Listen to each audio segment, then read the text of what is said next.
हाँ जी, क्या हाल चाल। तो जी 2023 खत्म होने वाला है और हर साल लास्ट में मैं ट्राई करता हूँ एक हाइक पर जाने का। एक तरह से रिचुअल सा बन गया है। 2021 में मैं गया था माउंट कुरामा, 2022 में माउंट कॉन्गो और 2023 भी हम एंड करेंगे एक हाइकिंग के साथ।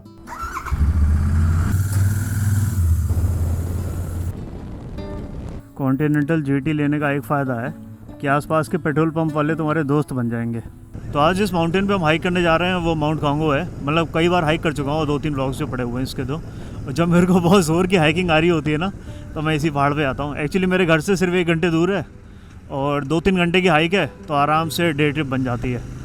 ओ ये कैसी गाड़ी है? नैनो नैनो की नाजायज़ औलाद। हाँ, तो लास्ट टाइम जब मैं उस पहाड़ पर गया था तब मुझे बर्फ़ मिली थी और मुझे ना वापस आना पड़ा था और बस लेके जाना पड़ा था आधे रास्ते तक। तो आई होप इस बार बर्फ़ ना पड़ी हो। यह है कौन सी गाड़ी है? इलेक्ट्रिक लग रही है। जिन्मो सिंगल सीटर है। सिंगल सीटर है बाइक पे तो 2 लोग जाते हैं। हाँ, यही वो गांव है जहाँ से लौट के गया था। ये पूरा बर्फ़ से भरा हुआ था और ये पहाड़ वैसे उसके लिए फेमस है, राइडिंग के लिए, साइकिलिंग के लिए। इस बंदे को देखो साइकिलिंग कर रहा है। ये भी देखो इतनी ठंड में। इस टाइम बाइक चलाने में मुझे एक चीज़ डर लग रही है कि ये ब्लैक आइस ना हो, क्योंकि ये जगह कुछ ऐसी है ना कि यहाँ पे ब्लैक आइस हो सकती है।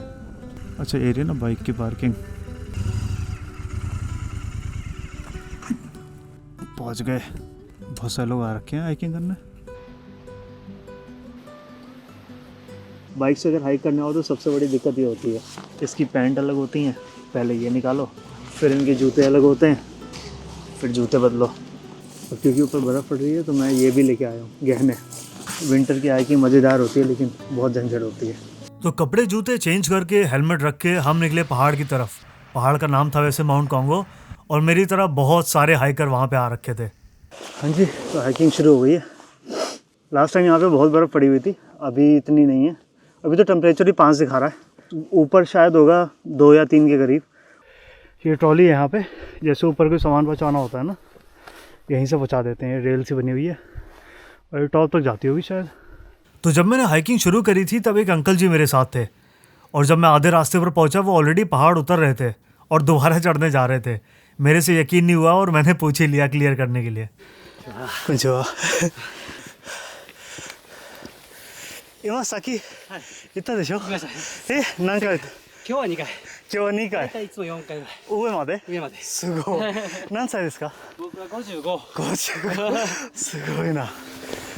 55 साल के थे अंकल और ऊपर तक दौड़ लगा रखी है। मैं तो हाइकिंग करने आया हूँ, वो रनिंग कर रहे हैं। पता नहीं यार कौन से मिट्टी से बने आ रहे लोग। 60-70 साल के बंदे ऐसे भागते जा रहे हैं। तो वैसे तो ये पहाड़ दिसंबर में बर्फ़ से पूरा घिर जाता है, लेकिन इस साल आधे रास्ते यहाँ पे बिल्कुल बर्फ़ नहीं थी। 1.5 घंटे बाद फाइनली बर्फ़ दिखी और हमने पहने अपने गहने। अब दिखनी शुरू हुई है बर्फ़। मुश्किल से आधे घंटे की हाइक और रह गई है। मुझे हो गया हाइक करते हुए 1.5 घंटा। अब आ रहा मज़ा बर्फ़ देख के। मुझे लगा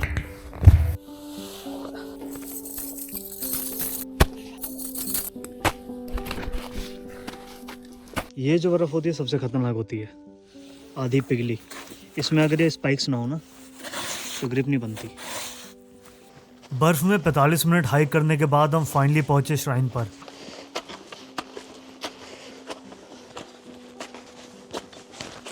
यहाँ बहुत सारे हाइकर्स आते हैं प्रे करने ताकि उनका अगला साल अच्छा जाए।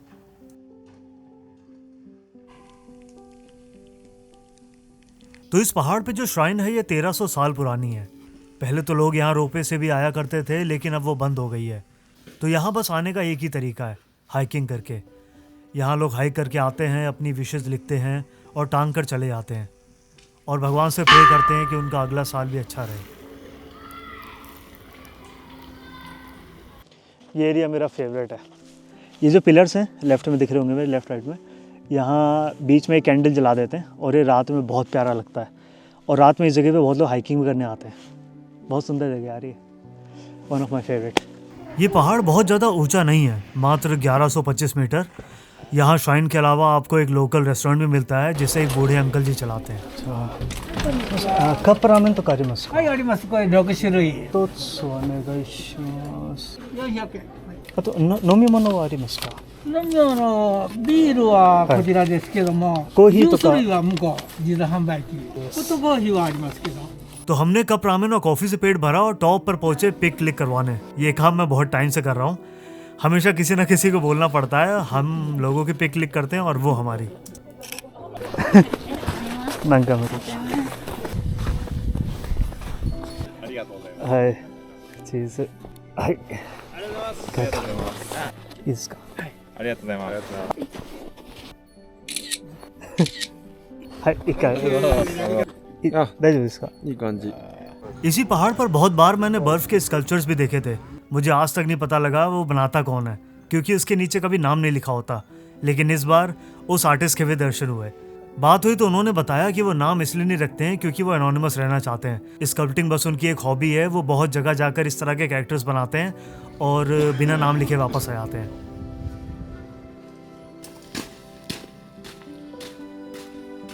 मुझे सीढ़ियों वाली हाइकिंग बिल्कुल भी नहीं पसंद। एक्चुअली मैं चढ़ा इस रास्ते से क्योंकि पार्किंग यहीं पर है और उतरना भी इसी रास्ते में है क्योंकि गाड़ी उठानी है। बस से आया होता तो मैं किसी भी ट्रेल पे उतर सकता था। तो अब पहाड़ से नीचे उतर रहे हैं और ये टाइम हाइकिंग का बहुत बेकार होता है क्योंकि इसमें नीज़ में ना बहुत ज़ोर पड़ता है और आराम आराम से उतर रहे हैं। यार पता नहीं यहाँ पे 70-80 साल के बंदे कैसे दौड़ते हुए उतर रहे हैं पहाड़। सही में जापान में ना फ़िटनेस की डिफिनीशन बहुत अलग है।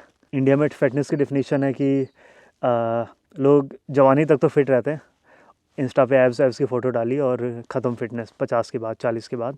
लेकिन यहाँ पे फ़िटनेस को लॉन्ग टर्म देखते हैं। मतलब 70-80 साल का बंदा भी ना रोज़ रनिंग करने जाएगा, ट्रेल रनिंग करेगा। और अभी देखा यार मैंने 55 साल का बंदा 3 चक्कर मारे उसने मेरे सामने। मतलब जितनी देर में मैं नीचे से ऊपर पहुँचा, ऊपर बैठ के खाना खाया, उसके 3 चक्कर ख़त्म हो गए थे ट्रेल रनिंग के। बाकी नीचे चलते हैं। अभी 2:30 बज गए हैं। एक्चुअली जब मैं पहले पहाड़ से उतरता था ना तो मेरे को नीज़ में बहुत दिक्कत आती थी, दर्द होने लगती थी।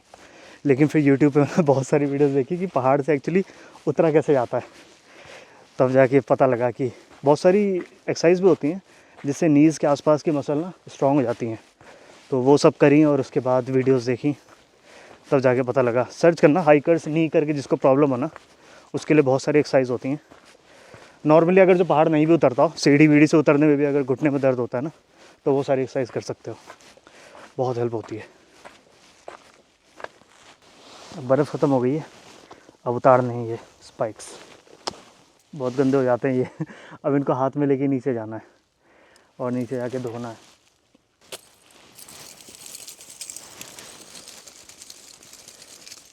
ये देखो बीच पहाड़ में ना एनिमे फिगर बना हुआ है। ये तो अल्ट्रामैन है, इसके ये मुझे पता नहीं कौन सा है। तो हाइकिंग हो गई ख़त्म। अब मैं सोच रहा हूँ कि राइडर्स कैफ़े आसपास वहाँ चला जाऊँ, एक कॉफ़ी पीऊँगा, देखता हूँ, फिर घर आ जाऊँगा। और ये हमारे इस साल की आखिरी हाइक थी। स्नो वाली हाइकिंग करनी थोड़ी सी मुश्किल होती है क्योंकि कार से जाना पड़ता है और कार हर जगह एक्सेसिबल नहीं होती है क्योंकि बर्फ़ होती है ना। तो स्टडलेस टायर वाली जो कार्स होती हैं वो रेंट करनी पड़ती है और वो ओसाका में थोड़ी मुश्किल होती है रेंट करनी। और बाइक तो बर्फ़ में बहुत मुश्किल है। निकलते हैं। Oh Ninja Yamaha MT25 sexy, wow nice bike, Harley Davidson पक्का। इन रोडों पे चलाने में बहुत मज़ा आता है, लेकिन वही है ज़रा से भी नज़र हटी दुर्घटना घटी। हाँ, तो मैंने लास्ट Q&A वाली वीडियो में बोला था कि अकेलापन अगर बोर करता है तो अपनी हॉबीज़ डेवलप करो। तो कई लोग का कमेंट आया था कि जापान में इस तरह की चीज़ें करना आसान है, हाइकिंग, साइकिलिंग या राइडिंग वगैरह। हाँ, मैं मानता हूँ, लेकिन जब मैं भी इंडिया में था तो ऐसा नहीं है कि आपको हॉबीज़ इसी तरह की करनी है जो बहुत आउट गोइंग है या बहुत टाइम कंज्यूमिंग है। कोई भी हॉबीज़ ले सकते हो। इनफैक्ट जब मैं इंडिया में था तब मैं अपनी ड्राइंग इम्प्रूव करता रहता था। और लोग इंस्ट्रूमेंट सीखते हैं, कुछ भी हॉबी कर सकते हो। मतलब नॉर्मल फिल्म मेकिंग हो गई, यूट्यूब वगैरह से सीख सकते हो खाली टाइम में। तो ऐसा नहीं है कि बहुत आउट गोइंग होना ही एक हॉबी मानी जाती है। हॉबी कुछ भी हो सकती है। इनफैक्ट कार्ड इकट्ठे करना, बचपन में हम लोग माचिस के डब्बे जो होते थे उसके जो फ्रंट वाला पेपर होता था उसको इकट्ठा करते थे। तो हॉबी कुछ भी हो सकती हैं। बाकी ये साल तो लगभग ख़त्म ही हो गया है, तो नए साल में नया रेजोल्यूशन जो लोग लेते हैं उसमें आप लोग ट्राई करो कि एक हॉबी या कोई स्किल ऐड कर सको अपनी लाइफ में। ये वही वाला कैफ़े है जिसकी वीडियो मैंने बनाई थी अभी 2-3 वीडियोस पहले। आज कौन सी खड़ी हैं बाइकें। ये देखो ग्लव्स, हेलमेट सारे बिना लॉक किए अंदर बैठे हैं, कोई चुराने वाला नहीं है। लेकिन मैं अपना इंस्टा 360 नहीं छोड़ सकता। इतना चांस नहीं लेना। चलो फ़ोन तो ले ही चलते हैं। हाँ जी, तो ये वीडियो यहाँ करते हैं ख़त्म। 2023 मुझे तो पता नहीं आप लोग का कैसा गया होगा। आई होप 2024 आप सबका बहुत अच्छा जाए। बाकी thanks for the support, channel यहाँ तक पहुँचा आप लोग की वजह से। बाकी हैप्पी न्यू ईयर, मिलते हैं अगले साल अगली वीडियो में। बाय।